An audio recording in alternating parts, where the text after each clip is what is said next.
To understand the elusive nature of ego and fakeness of the ego, it's very important to understand the phenomenon of imprinting. Imprinting is the impression of something which is foreign to you onto you, meaning on a body or a surface, something is imprinted, meaning the body or the surface is original. And what is being imprinted is something that is stamped on you, like a fake tattoo, for example. The phenomenon of imprinting is universal. The phenomenon of imprinting was being used by Chinese farmers for thousands of years. They realized that chicks can be fooled. As soon as the chicks are born, there is a narrow window during which time, if their biological mother is removed, they're not going to notice. And in place of their mother, they would put a colorful stick to attract the attention of the chicks. And they will keep on shaking the stick and feeding chicks at the same time. So a bond was established between the chick and the stick. Now for that particular chick, rest of its life, that stick remains their mother. They will hover around their mother all the time because of the needs of the food. Farmers will utilize this imprinting, meaning on their psyche of the chicks, their impression of the stick being their mother is imprinted. And then they utilize this phenomenon. They keep shaking the stick and lead the chicks into their farms. In the farms there are a lot of bugs, so the chicks will eat the bugs. Chicks are happy because they get the food. Farmers are happy because their crops remain bugs-free. And the whole life of the chick goes without knowing its mother, without needing its mother. This phenomenon has been proven in humans also. In Russia, many years back, an incident happened when a nurse was on call and was supposed to keep one baby for inspection, and apparently she had forgotten to bring the baby for inspection. The superintendent came for rounds and she was afraid she would lose her job, so she put another baby in place of the baby that was supposed to be inspected. Inspection was over, she kept her job, except the problem happened that when she thought that she would put that baby back to its original position, they realized that the original baby that was supposed to be there in the first place was already picked up by another family. So 2 girls were crossed between the families. She kept this as a secret for 16 years. And until after she retired, she revealed this secret. They did do the DNA testing, and finally they confirmed that the exchange had taken place. They asked both the girls where would they want to be, in their home where they're living right now, or to be with their biological parents. Both the girls agreed to stay with the parents that they grew up with. The imprinting was already done on their minds with the wrong mother, but they grew up to call that mother their mother. And the bond took place between them and their mother. And the bond was an imprinting on the original soul or the minds of the girls. Similarly, if you're driving and see a commercial that such and such ice cream is good for you, before you looked at it, there was no need for ice cream. But now that idea of that delicious ice cream is imprinted on you. And now you become a different person. Now you become a person who wants that ice cream. And then, of course, ultimately consumes it. And before you know, you're diabetic and you have cholesterol and whatnot. The impressions are being done from outside. But what you are originally is your true nature. If you are born in a Jain family, all the rituals which are being done are Jain. So you start thinking you are Jain. You could have been easily picked up and dropped in a Muslim family. You would have grown up reading Quran and going to the mosques. So the whole ideas of religions are imprinted on your original soul. Now let's take this further down. Just for a few minutes, think that you are the spirit and you want to be born in this world. And you select a woman's womb where the conception has just happened. And the consciousness is entering into this. The body is only single cell. And then, of course, it divides to 2 cells, the 4 cells, and then multiple cells.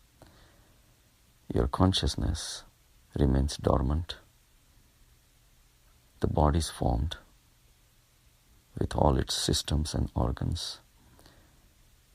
But the consciousness still is blind as far as its real nature. The spirit, the consciousness, is kind of unconscious from the impressions of the previous births, desires of previous births. The consciousness has not perfected itself yet to know itself. So, when the baby is born, the consciousness is still in a stunned position, in a blind position. Psychologists say once the baby is born, first he recognizes the mother only by the connections for the food, just like the chicks of the Chinese farmer. As long as the food is received and all its needs are taken care of, that figure will become his mother. And this mother is walking around, bringing the food. So for the child, mother is the whole existence. Any woman could have done that job. Any man could have done that job. Any robot could have done that job. The greatest bond that we talk about is the bond of mother and child, is a phenomenon of imprinting, where what is stamped on you doesn't matter. It is easily replaceable. Now, psychologists say that the child recognizes the mother first. And for almost 2.5 years, he doesn't know that he exists. So if you ask, whose toy is this? then he will say, Nikhil's toy. Nikhil is my grandson. And it did happen to him until 2.5 years. Now the consciousness that's within the body of that child, first it recognizes the others. And when others are moving and the body that is nearby is not moving, he sees the difference. Now the consciousness wants to fix itself somewhere. So it fixes itself on the body that is the closest, meaning the body that it got, and it calls it I. In the world, for practical reasons, we have reserved I to describe your own body, and of course others have their others' names. If I keep on saying Shrenik is walking around, that will create logistical problems. So our language, our thinkings, our ideas, our beliefs are all created by the belief that I am the body, that I am the real person. And we call it I. I is only a convenience that is being practiced here. So if mother is a separate person, the body that is closest to me must be me. Again, the consciousness has not evolved in its highest state. And that's why the birth is happening. If the consciousness reaches to the highest state and finds out what it is, then there is no desires are left, then the birth would not have happened. So the fact that birth has happened is that consciousness does not know its true nature. So attachment to the body takes place, and the body becomes I. Now,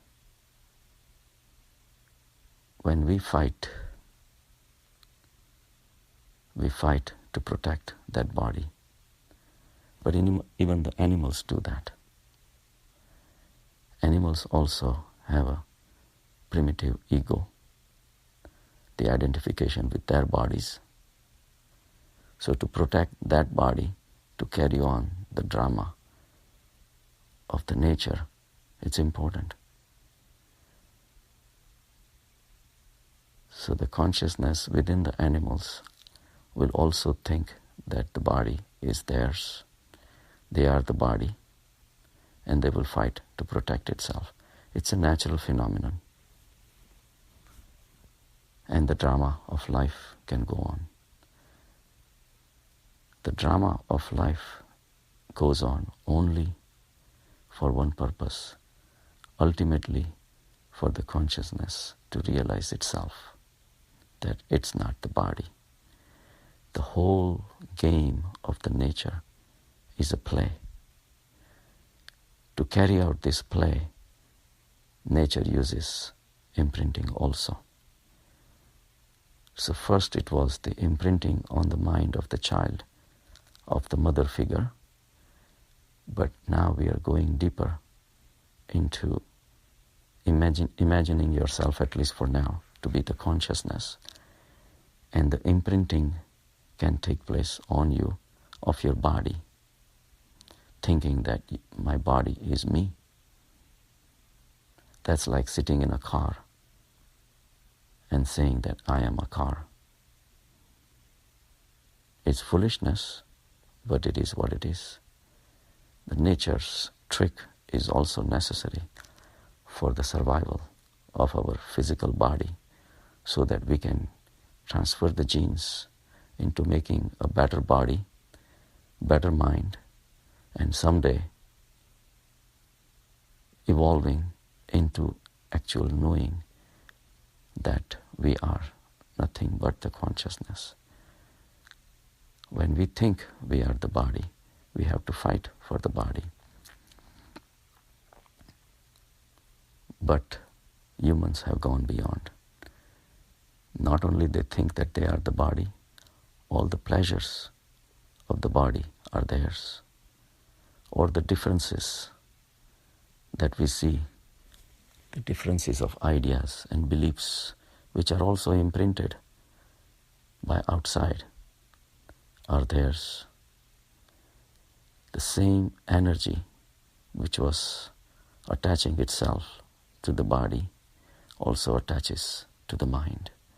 Ideas becomes yours, thoughts becomes yours, feelings becomes yours, but we never realize that the consciousness that's within us, which is attaching itself to these ideas, beliefs, thoughts, body, and of course all the connections of the samsara, we never investigate into this vast consciousness which can remain free without attachment. It does not need attachment. The need for attachment is for the purpose of the nature. Samadhi is a state of rising above the nature. Ego is necessary for the protection of the body. And for an ignorant person who does not know that he is or she is nothing but this consciousness, will even protect his ideas, beliefs, fights will resume, fight will follow. So imprinting is something that is imprinted on our consciousness. Dhyan is a method of separation of the consciousness from the mind and the body. As the separation keeps on happening, the consciousness starts realizing what it is and what is its true nature. Its true nature is nothing but the highest state of consciousness. Buddhi is the ultimate phenomenon to discriminate, to intellectually analyze within your mind, and then experiencing, go further, the original state of consciousness, which is pristine, divine, and all the other phenomenons which are imprinted on it are nothing but debris floating on a clean lake.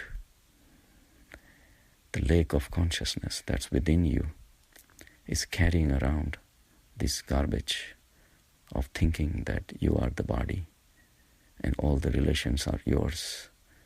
Your mother is yours, your father is yours, your family is yours, money is yours.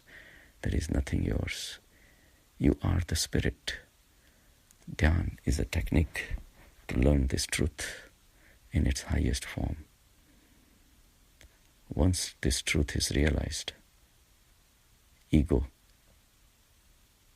seems fake. The fakeness of ego becomes obvious. To remain in this highest state of awareness is to become Buddha.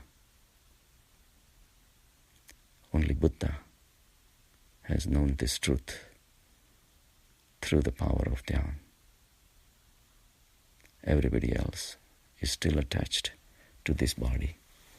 They are carrying the load of this body. They are carrying the fights for their bodies. They're carrying the loads on their minds. They're fighting for their ideas. All the fights happening all over the world are because of only one thing: the imprinting that is done by the nature, making you think, making you believe that you are the body. Once the separation happens, then you become free. At some point, the separation is going to happen between your consciousness and the body, and that will be your physical death. But without the evolution of your consciousness to the level of realizing that you are not the body. So obviously at the end of your death, you will be seeking another body to fulfill your desires. So it is very important that we evolve ourselves and realize who we really are. Once we realize, we die even before the death makes you apart from the physical body. You detach yourself from the physical body and remain in this world free of bondages and enjoy whatever life is left, and then without any need for another body remain in moksha. Have a good day.